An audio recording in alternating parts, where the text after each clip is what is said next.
Hello everyone, welcome to Shriji classes. हम लोगों ने इलेक्ट्रिसिटी चैप्टर में जो जनरल फिज़िक्स का पोर्शन है उसमें हम लोगों ने गैल्वेनोमीटर कर लिया था। गैल्वेनोमीटर करने के बाद अब हम एमीटर समझेंगे। तो एमीटर क्या है? एक इंस्ट्रूमेंट है जो करंट को मेज़र करने के लिए यूज़ होता है किसी भी सर्किट में। ठीक है, अगर सीरीज़ कॉम्बिनेशन में है कोई, ठीक है, अगर सीरीज़ कॉम्बिनेशन है तो वहाँ हम एमीटर लगा सकते हैं, लो रेजिस्टेंस अगर है तो। और अगर ज़ीरो रेजिस्टेंस है तो वो हम, अगर एमीटर का रेजिस्टेंस ज़ीरो है, ठीक है, 0 ओम है, तो वो हमारा आइडियल एमीटर होगा। तो एमीटर एक तरह से इंस्ट्रूमेंट होता है, ठीक है, ऐसे बना होता है और सर्किट में लगा हुआ होता है ऐसे।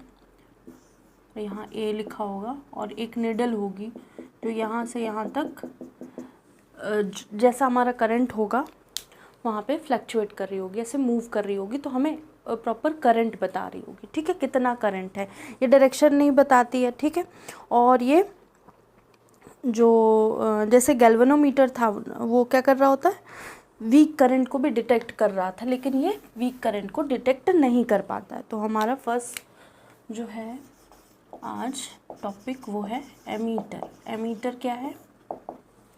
Use to measure the current.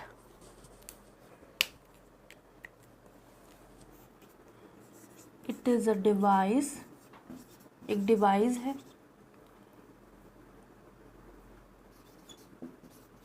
Used to measure the current. Current को मेज़र करने के लिए ये डिवाइस यूज़ किया जाता है। ठीक है, और सेकंड थिंग क्या बताई थी हमने कि ये वीक करंट को और डायरेक्शन को नहीं बताता है। डज नॉट, ये डी है, does not identify weak current and direction. ठीक है, थर्ड थिंग क्या बोली थी हमने? थर्ड थिंग ये कि जो हमारा एमीटर है सीरीज़ कॉम्बिनेशन में लगता है, लो रेजिस्टेंस का होता है, यूज़ इन सीरीज़ कॉम्बिनेशन।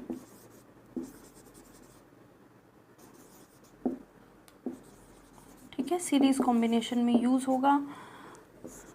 जो एमीटर होते हैं वो लो रेजिस्टेंस होते हैं।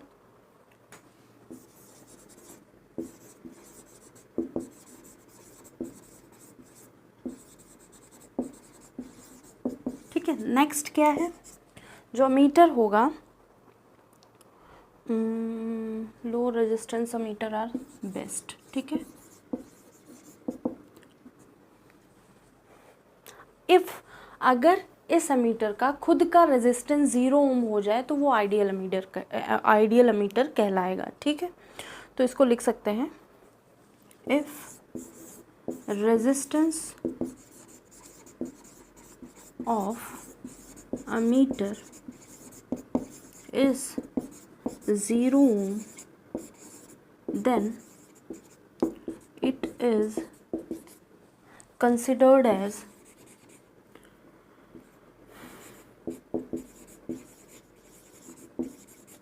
ideal ammeter। ठीक है,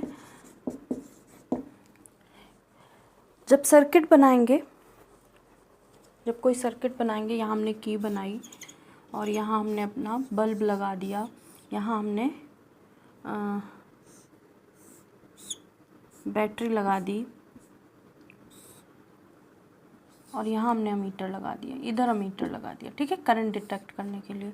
तो ऐसी कंडीशन में जो एमीटर है वो फ्लो ऑफ करंट बताएगा, करंट कितना फ्लो कर रहा है उसका मेजरमेंट बताएगा या मैग्नीट्यूड बताएगा। ठीक है, होप इसको नोट कर लीजिए, 1 मिनट का टाइम दे रहा है। तो एमीटर जो है, गैल्वेनोमीटर क्या था? सेंसिटिव था, वो छोटे मोटे करंट को भी मेज़र कर रहा था। ये क्या कर रहा था? ये इतना सेंसिटिव नहीं है जितना हमारा गैल्वेनोमीटर है। नेक्स्ट जो हम बात करेंगे वोल्ट मीटर की, वो भी देखिए इंस्ट्रूमेंट जो होंगे लैब में, अगर आप 11th 12th में लैब में गए होंगे, नहीं गए होंगे तो कोई बात नहीं। अगर गए हैं तो आपने ये इंस्ट्रूमेंट देखे होंगे, काले काले से डिब्बे जैसे रखे रहते हैं, उनके अंदर एक निडल होती है और उस निडल को हम सर्किट में कनेक्ट करते हैं। अभी क्या होता था कि जैसे सर्किट में कनेक्ट किया, हमने जो बैटरी लगाई, अब बैटरी भी वो वाली होती थी, क्या कहते हैं, जैसे नहीं लिक्विड भर के उसमें गैल्वेनिक सेल जैसी लिक्विड भरा, एक साइड जिंक रखा है, एक साइड कॉपर रखा है, कॉपर का इलेक्ट्रोड है, फिर उसके अंदर जिंक सल्फेट भरा है जिंक इलेक्ट्रोड वाले बॉक्स में, और कॉपर सल्फेट भरा है कॉपर वाले इलेक्ट्रोड के अंदर, ठीक है। फिर उनमें बड़ा टाइम लगता था, मतलब डिटेक्ट करने में कि हाँ हो रहा, कभी कभी करंट फ्लो नहीं हो रहा था, कभी कभी हमारी की नहीं सही से लग पाती, कभी मीटर सही से कनेक्ट नहीं हो पाता। तो ये सब चीज़ें वहाँ करी जाती हैं और वो बहुत इंटरेस्टिंग चीज़ें होती हैं। होप सो नोट कर लिया होगा। अब हम बात करेंगे वोल्ट मीटर की।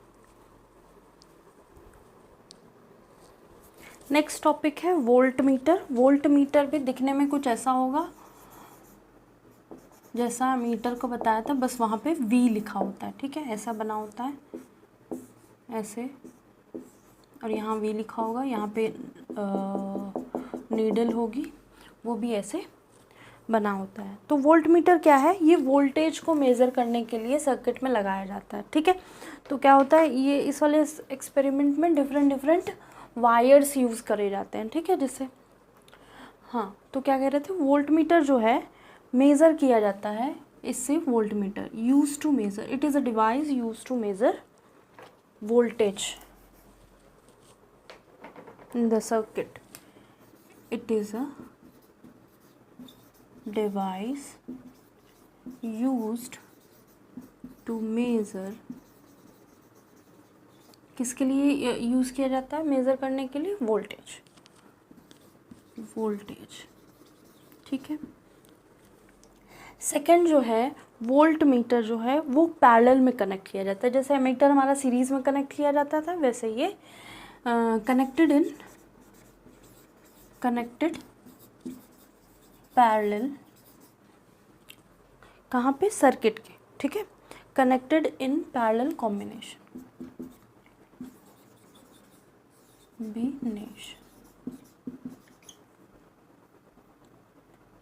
पैरेलल कॉम्बिनेशन में कनेक्ट किया जाता था। और वोल्ट मीटर क्या करता है, और वोल्ट मीटर क्या है, हाई रेजिस्टेंस में वर्क करता है। जो हाई रेजिस्टेंस वोल्ट मीटर होगा वो बेस्ट होगा। High resistance voltmeter are best, ठीक है। रेजिस्टेंस पता है, नहीं पता है तो आप क्या कहते हैं इसको, प्लेलिस्ट देखिए। रेजिस्टेंस एक तरह का किसी भी डिवाइस का करंट के फ्लो करने में अपोज करने वाला एक अपोज करता है। रेजिस्टेंस किसी भी कंडक्टर में उस अपना हर वायर का अलग अलग होता है, ठीक है। तो high resistance voltmeter are best होते हैं। और अगर रेजिस्टेंस इनफाइनाइट हो जाता है, if resistance is equal to infinite volt, तो ये क्या, सॉरी इनफाइनाइट ओम, तो ये वाला वोल्ट मीटर बेस्ट होगा या ideal voltmeter. Then it is an ideal voltmeter, ठीक है, आइडियल वोल्ट मीटर होगा। तो ये भी ऐसे ही, अब जैसे हमने सर्किट बनाया और यहाँ पे हमने बल्ब लगा दिया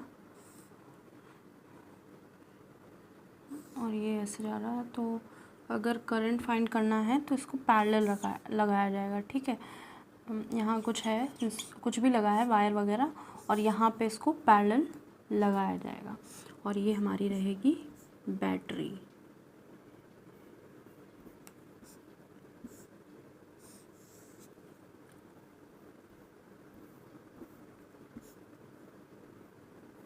ये रही हमारी बैटरी। तो ऐसा कुछ सर्किट बनेगा, ठीक है।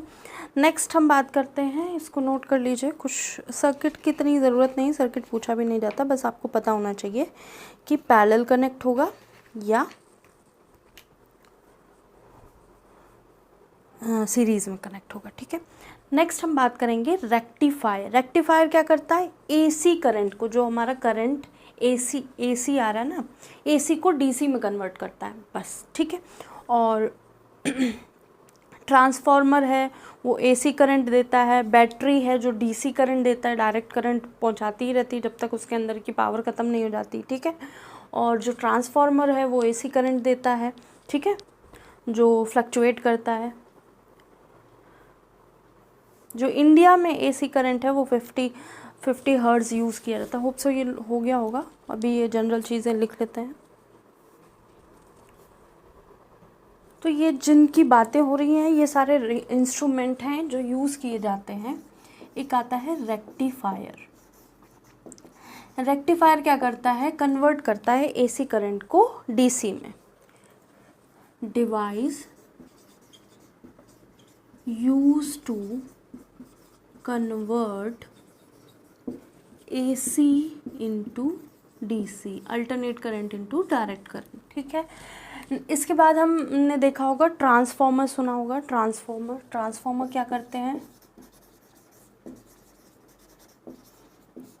ट्रांसफार्मर हमारे एसी करंट पर काम करते हैं, वर्क ऑन एसी, ठीक है, अल्टरनेट करंट पे। इसके बाद हम लोगों ने बैटरी पढ़ी है, बैटरी भी देखते हैं। बैटरी क्या कर रही होती है, बैटरी वर्क करती है डीसी करंट पे, ठीक है, work on DC current,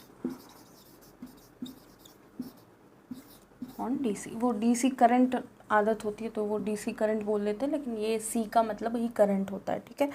next जो हम लोगों ने और सुना है वो है इन्वर्टर। इन्वर्टर क्या करता है,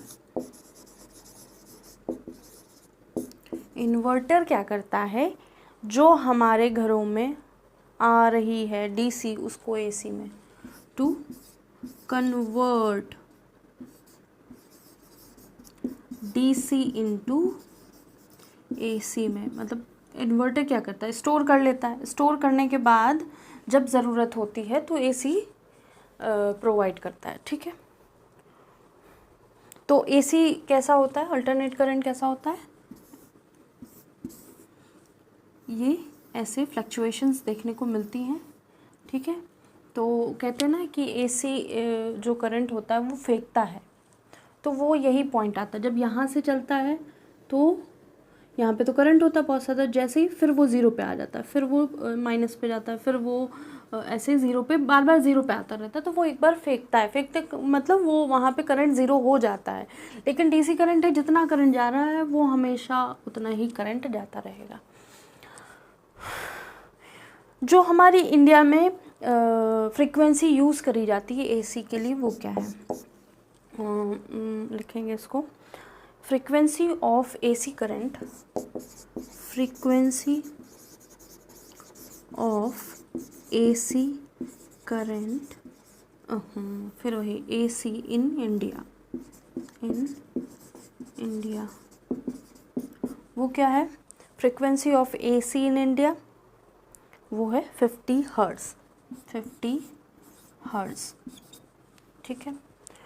और डीसी जो है वो 0 हर्ट्ज़, फ्रीक्वेंसी ऑफ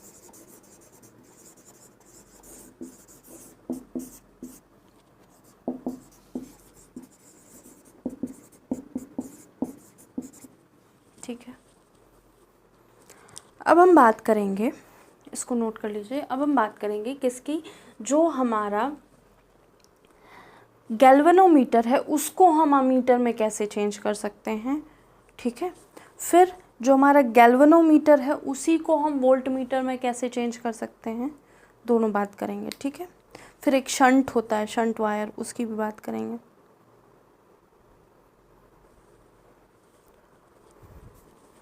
तो ये मतलब सारी चीज़ें फैक्चुअल हैं, ये याद ही रखनी है, इनमें क्या हम एक्सप्लेन करें। रेक्टिफायर क्या होता है, इंस्ट्रूमेंट होता है, ठीक है। और जो लोग लैब गए हैं, जिनके स्कूलों में लैब खुली हैं, तो उन्होंने ये सारे इंस्ट्रूमेंट देखे होंगे। बैटरी तो सभी ने देखा होगा, ट्रांसफार्मर अंदर से किसी ने नहीं देखा होगा, बाहर तो देखा ही होगा। जो सोसाइटी या घरों के आसपास या जो कहीं भी लाइट तो उसी से आ रही है ना, सबने कहीं ना कहीं देखा ही होगा। इन्वर्टर सबके घर पे होगा ही, ठीक है। तो वो कर क्या रहा है, कन्वर्ट कर रहा है डीसी को एसी में, ठीक है। हम लोग इतने फ्रीक्वेंसी तक यूज़ करते हैं इंडिया में एसी को, ठीक है। अब हम बात करेंगे conversion of galvanometer into ammeter.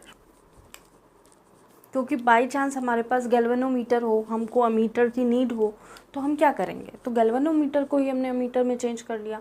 अगर हमको वोल्ट मीटर या वोल्टेज चेक करना हो हमारे सर्किट का, तो हमारे पास इंस्ट्रूमेंट नहीं है, तो ऐसे कन्वर्जन है, फिर भी हम कन्वर्ट कर सकते हैं, ठीक है।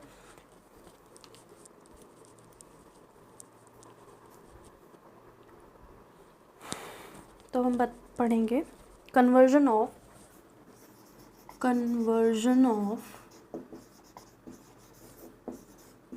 गैल्वेनोमीटर इनटू अमीटर, ठीक है। ये सारे इंस्ट्रूमेंट हैं। अगर आप आर्ट्स के स्टूडेंट हैं तो बस पढ़ लीजिए, इसमें कुछ भी ऐसा नहीं है कि मतलब बस पढ़ने में क्या है, क्योंकि बहुत सारी चीज़ें पढ़ रहे हैं, ठीक है। हाँ, तो कन्वर्जन करना हमें गैल्वेनोमीटर का किस में, एमीटर में। तो हम क्या करेंगे, जैसे ये हमारा सर्किट है, यहाँ से करंट आ रहा है और हमने यहाँ गैल्वेनोमीटर लगा रखा है, ठीक है, यही इसका सिंबल है। तो हम किसी भी लो रेजिस्टेंस वायर को यहाँ पे पैरेलल कनेक्ट कर देंगे, ठीक है। तो यहाँ पे जो गैल्वेनोमीटर है वो बिहेव करने लगेगा या यूज़ किया जाने लगेगा as a ammeter.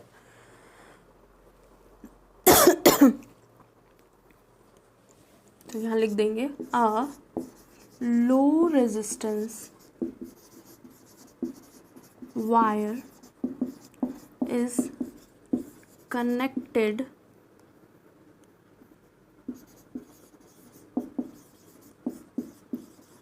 parallel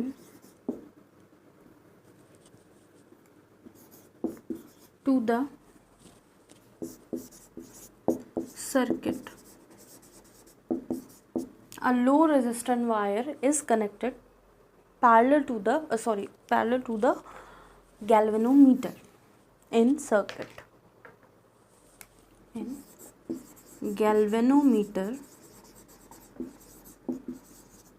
in circuit, ठीक है। सर्किट में गैल्वेनोमीटर के पैरेलली एक हम लो रेजिस्टेंस का वायर कनेक्ट कर देंगे। Now this galvanometer converted into a meter या act as या work as a meter.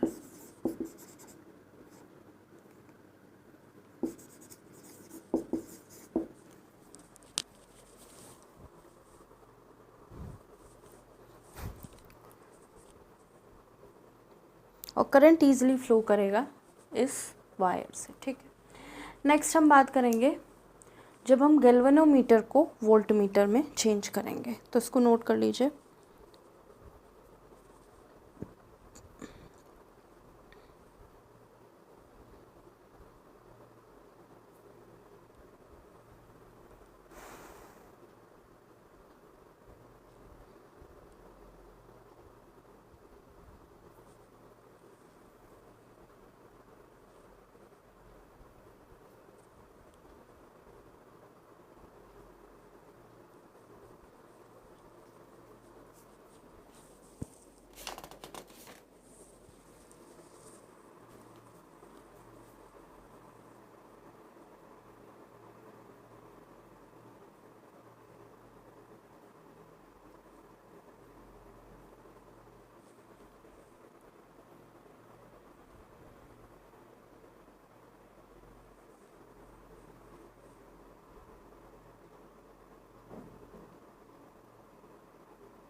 Hope so note कर हो गया होगा, इसको रब करते हैं। तो कन्वर्जन करना है हमको गैल्वेनोमीटर को वोल्टमीटर में। वो कैसे करेंगे?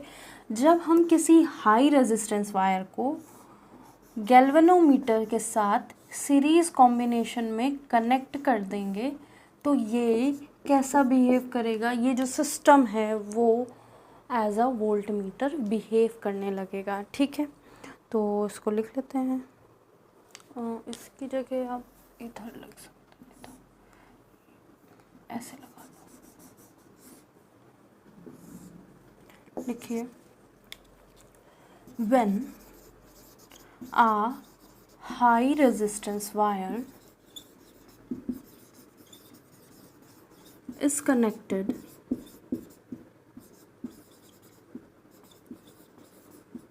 in series combination with galvanometer,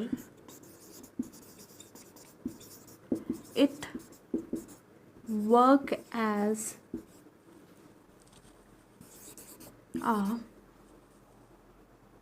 galvanometer, then it work as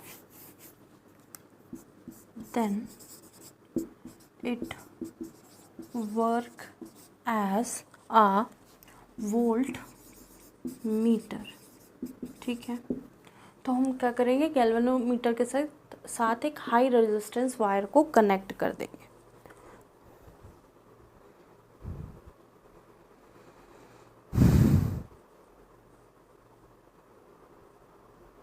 तो जैसे हम लोगों ने फ्यूज वायर की बात करी थी, वैसे ही हम शंट वायर की बात करेंगे। अब हम इसको नोट कर लीजिए, फिर हम शंट वायर की बात करेंगे।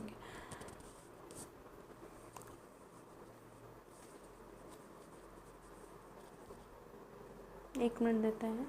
तो वोल्ट मीटर में कन्वर्ट किया गया है हमारा गैल्वेनोमीटर। हमने हाई रेजिस्टेंस वायर जिसमें करंट बहुत मुश्किल से पास हो रहा होगा, वो वायर लगाया है सीरीज कॉम्बिनेशन में, किसके साथ? गैल्वेनोमीटर के साथ। होप सो नोट हो गया होगा। शंट वायर की बात करेंगे, या शंट जिसको बोलते हैं।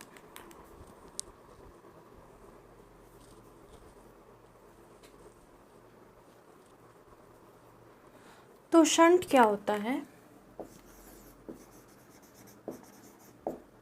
शंट एक लो रेजिस्टेंस वायर होता है जो इंस्ट्रूमेंट या अप्लायंसेस, जो इलेक्ट्रिकल अप्लायंसेस होते हैं, उनके साथ सीरीज़ में कनेक्ट कर दिया जाता है। नहीं, सीरीज़ में नहीं, उनके साथ पैरेलल में कनेक्ट कर दिया जाता है। ठीक है, लो resistance wire which is parallel combination with instrument. अगर हाई रेजिस्टेंस, अगर हाई वोल्टेज आएगा तो वो अपने आप मेल्ट डाउन होके खुद को डिस्ट्रॉय करके हमारा इंस्ट्रूमेंट को सेव कर लेगा, प्रोटेक्ट कर लेगा। ठीक है, तो लिख लेते हैं इसमें, it is a low resistance wire, it is a low resistance wire.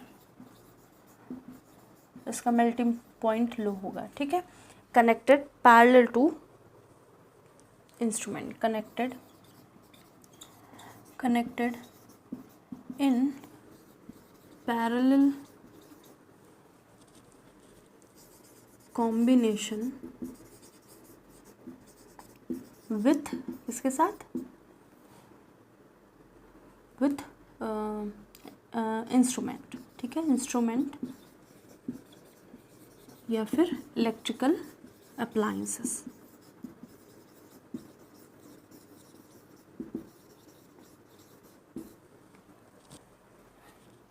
ठीक है, फिर क्या लिखना है? इफ़ हाई रेजिस्टेंस, अगर हाई वोल्टेज आया, if high voltage come, shunt, जो शंट है वो ब्रेक कर देगा अपने आप को। शंट वायर या shunt destroy itself and protect the instrument,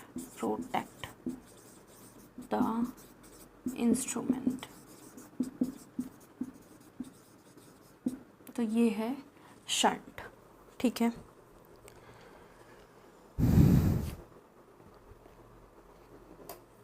इसको नोट कर लीजिए। अब जो है ये फॉर्मूला बेस्ड है इलेक्ट्रिक पावर की बात करेंगे। पावर कैसे कैलकुलेट करेंगे, उसी के साथ हम लोग किलोवाट आवर और यूनिट का जो मेज़रमेंट होता है घरों में, मीटर में बिजली का कितना यूनिट की खपत हुई है एक घर में या एक एरिया में, वो कैसे निकाला जाता है।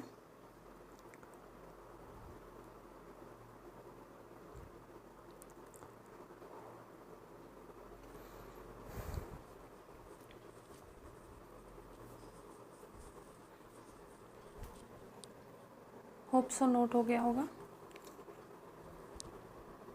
तो हम बात करेंगे इलेक्ट्रिक पावर की। इलेक्ट्रिक पावर, तो इलेक्ट्रिक पावर क्या होता है, वर्क अपॉन टाइम होता है या एनर्जी गिवन अपॉन टाइम होगा। ठीक है, तो इसको बोलेंगे rate of consumption of energy per unit time. ठीक है, सॉरी, रेट का मतलब ही यूनिट टाइम होगा, तो इसको बोल देते हैं rate of consumption of energy. Power क्या होता है, इलेक्ट्रिक पावर क्या होता है, rate of consumption of energy या इलेक्ट्रिक एनर्जी, उसी को इलेक्ट्रिक पावर कहेंगे। तो P इज इक्वल टू क्या हो जाएगा, E/T। ठीक है, E है एनर्जी या वर्क डन, जो पावर जो है उसकी यूनिट क्या होगी, वाट होगी, इसकी यूनिट जूल होगी और इसकी यूनिट सेकेंड होगी। ठीक है,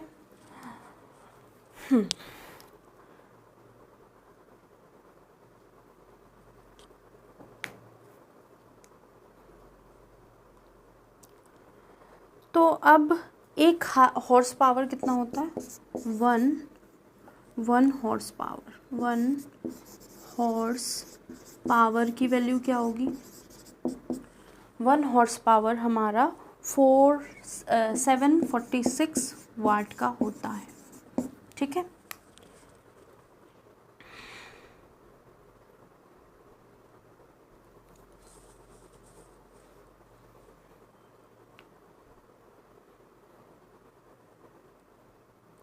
अब जो पावर है वो पावर को हम ऐसे भी लिख सकते हैं, P is equal to E/T, तो हमको पता ही है।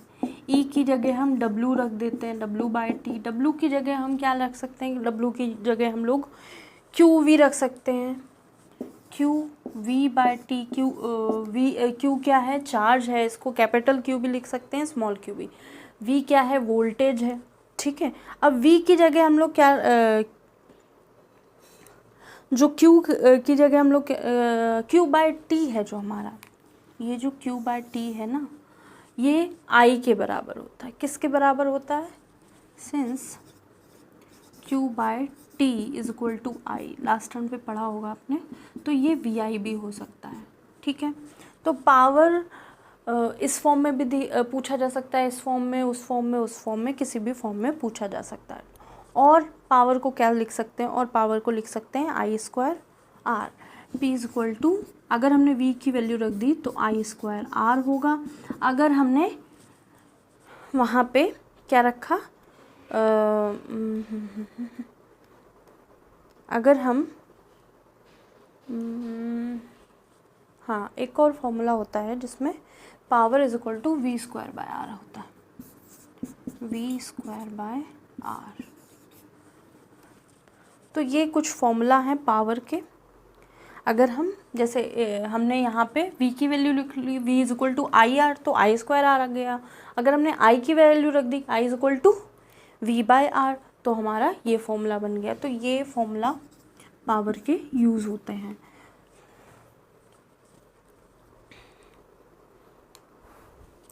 अब कभी कभी पूछा जाता है 1 किलोवाट आवर क्या होता है, 1 किलोवाट आवर की वैल्यू क्या होती है। ठीक है, तो 1 किलो मतलब 1000। ठीक है, और जूल कितना हो 1 किलोवाट आवर, तो हमको क्या है 1000 लिख देंगे। ठीक है, वाट क्या होता है जूल बाय सेकेंड। ठीक है, और आर क्या है, आर भी सेकेंड में लिखना है हमको 600। सेकेंड तो सेकेंड से सेकेंड कैंसिल, तो ये किसके बराबर हो जाएगा 36 इंटू 10⁵ या 3.6 इंटू 10⁶। ठीक है, 3.6 into 10⁶ joule. 1 kilowatt hour 3.6 10⁶ joule के बराबर होता है, और यही क्या है यूनिट ऑफ एनर्जी।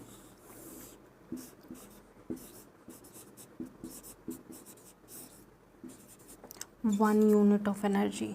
ठीक है, अगर हम बात करें कि इतना यूनिट कंज्यूम हुई है एनर्जी, तो 1 यूनिट बोला गया तो इतनी एनर्जी, 2 यूनिट बोला गया तो इसका डबल, 3 इसका ट्रिपल, 1000 टाइम्स, तो ऐसे। ठीक है, अब इलेक्ट्रिक बिल में जो इलेक्ट्रिक बिल होता है उसमें नंबर ऑफ़ यूनिट्स कैसे निकालते हैं। ठीक है, तो ये सारी इंपॉर्टेंट चीज़ें हैं, नोट करके लिख लीजिए, इसको नोट कर लीजिए, 1 मिनट देते हैं। फिर आप नंबर ऑफ़ यूनिट्स कैसे निकालेंगे किसी इलेक्ट्रिक बिल में, वो वाला फॉर्मूला लिखेंगे, और सारे फॉर्मूला बेस ही क्वेश्चन आएंगे। ठीक है, या तो कुछ थ्योरी व्योरी आ सकती है, तो फिर आप ये कॉन्सेप्ट ध्यान में रखिए, क्योंकि अगर फॉर्मूले सारे रिलेट कर लेंगे ना आप, तो आपको चीज़ें समझ में आएंगी।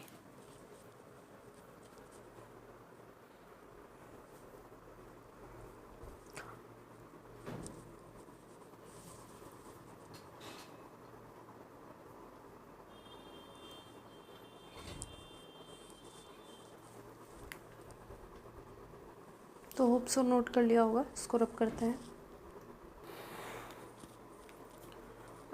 बात करते हैं number of units. Number of units in electric bill. Electric bill में कितनी नंबर ऑफ़ यूनिट्स हैं। ठीक है, तो जितना हम कंज्यूम करेंगे, ठीक है, तो उसके बराबर होगी वाट। जितने वाट कोई हमारा अप्लायंस है 100 वाट यूज़ कर रहा है, तो 100 वाट उसका क्या है पावर है, और कितने घंटे चल रहा है आर या टाइम लिख लेंगे, और साथ में डिवाइड कर देंगे 1000 से। ठीक है, तो ये यूनिट्स पता चल जाएंगी कितने यूनिट्स हैं। तो एक क्वेश्चन छोटा सा है, लिख लो।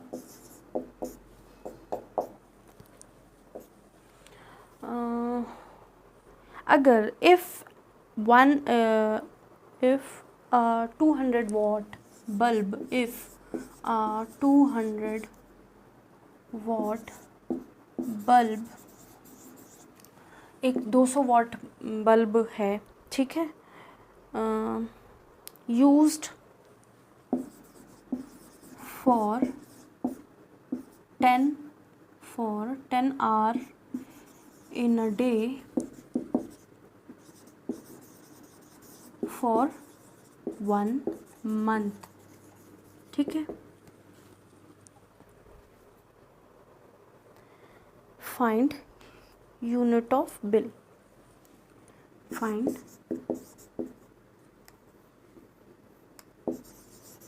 Number of units. ठीक है, तो हमारे पास क्या है, बल्ब की पावर इतनी है, इतने घंटे चलता है और इतने दिन चलता है। ठीक है, तो इसको कैसे निकालेंगे, तो इसको ऐसे निकालेंगे, n इज इक्वल टू कितने वाट है 200 वाट है, एक ही बल्ब की बात कर रहे हैं तो एक ही लिखेंगे, 10 आवर के लिए और 1 मंथ 30 डेज़ के लिए, डिवाइड कर देंगे 1000 से। कितना हो गया 60 यूनिट्स चल जाए, सॉरी क्या किया मैंने, 60 यूनिट्स आ जाएंगे। ठीक है,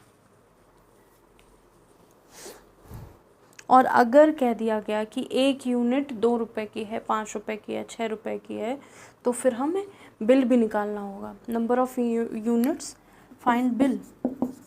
ये अगर लिख दिया, if 1 unit is equal to 2 rupees, ठीक है, तो बिल इज इक्वल टू कितना हो जाएगा, 2 इंटू 60 दैट इज 120 रुपये।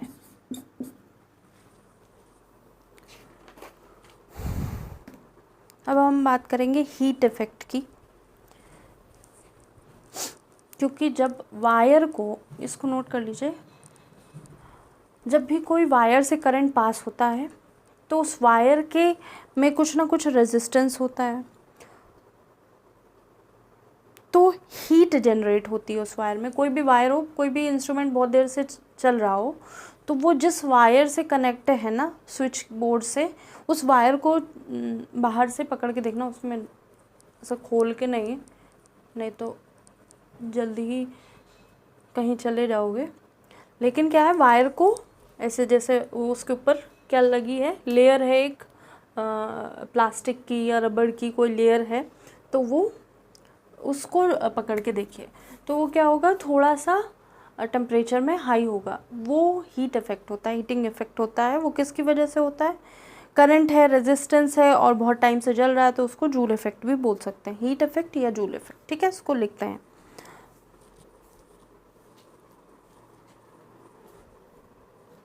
सो ये हो गया होगा। और भी क्वेश्चन ऐसे आएंगे, लास्ट में सारे क्वेश्चन कराए जाएंगे, अभी तो थ्योरी पूरी कर रहे हैं, ठीक है।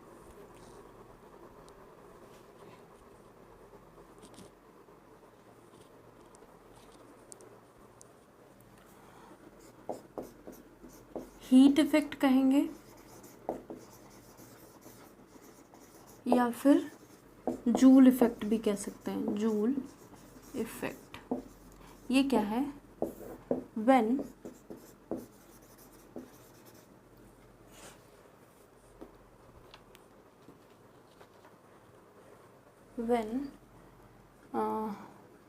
current I flows through a wire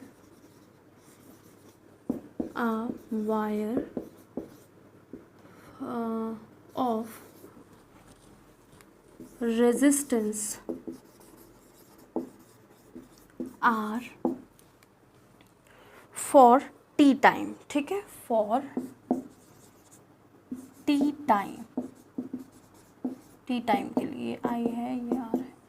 अगर T टाइम के लिए कुछ करंट फ्लो कर रहा है एक वायर से, जिसका वायर का रेजिस्टेंस R है, कितने टाइम के लिए, T टाइम के लिए, तो क्या होगा, then heat will be generated, then heat will be generated in wire में कुछ ना कुछ हीट प्रोड्यूस हो जाएगी या जनरेट हो जाएगी। तो एक तरह से लिख सकते हैं हीट, जिसको H से रिप्रेजेंट कर सकते हैं, डायरेक्टली प्रोपोर्शनल होगी करंट के वैल्यू से, ठीक है, करंट की वैल्यू के स्क्वायर से। हीट डायरेक्टली प्रोपोर्शनल होगी रेजिस्टेंस से, और हीट डायरेक्टली प्रोपोर्शनल होगी टाइम के, heat is directly proportional to time. तो ये हमारा हो गया फर्स्ट, सेकेंड, थर्ड। तो हीट क्या हो गई, I स्क्वायर RT, ये हमारा हीट इफेक्ट का या जूल इफेक्ट का फॉर्मूला हो जाएगा। इसको ऐसे भी लिख सकते, then heat will be generated in wire is known as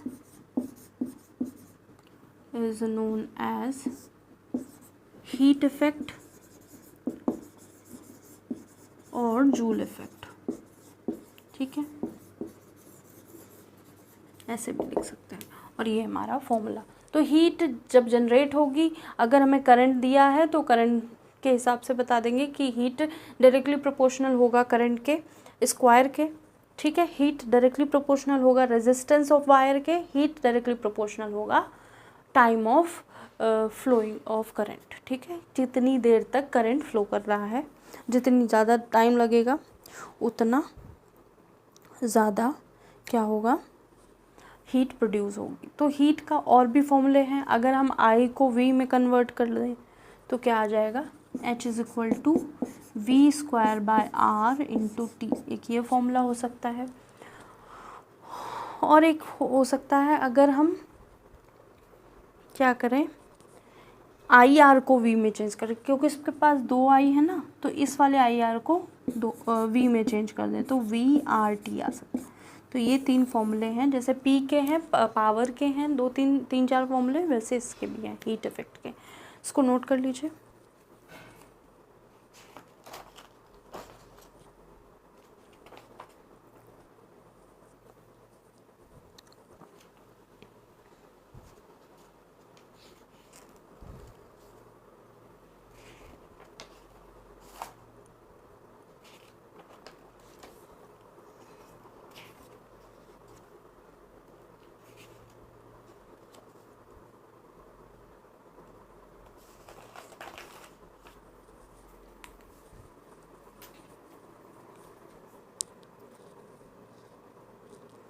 तो होप सो नोट कर लिया होगा।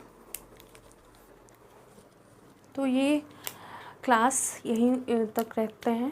नेक्स्ट क्लास में हम ट्रांसफॉर्मर पढ़ेंगे, कूलॉम्स लॉ पढ़ेंगे और किरचॉफ्स लॉ पढ़ेंगे। 3 चीज़ें पढ़नी है। थोड़ा थोड़ा ट्रांसफॉर्मर और पढ़ना है, स्टेप अप स्टेप डाउन के बारे में पढ़ना है। थोड़ा सा हम लोग कूलॉम्स लॉ भी समझेंगे और किरचॉफ्स लॉ भी समझेंगे, ठीक है। ये चैप्टर फिनिश हो जाएगा, उसके बाद हम मैग्नेटिज्म करेंगे। तो शायद एक क्लास और लग सकती है, बस वो भी 45-50 मिनट्स की, ठीक है। आज के लिए इतना ही। लाइक एंड सब्सक्राइब कीजिएगा, कमेंट कीजिएगा और शेयर कीजिएगा, ठीक है। आपको जो भी पढ़ना है, अगर आप मिड से पढ़ रहे हैं तो आप प्लेलिस्ट देखिए, सारे क्लासेस हैं जनरल फिज़िक्स की, जनरल केमिस्ट्री की, 11th की केमिस्ट्री की, 12th की केमिस्ट्री की, और न्यूमेरिकल भी अलग से कराए गए हैं। तो ध्यान रखिएगा। और प्लेलिस्ट में अगर कोई चीज़ नहीं समझ में आ रही है तो आप कमेंट कीजिए, मैं नेक्स्ट क्लास में ज़रूर समझाऊंगी।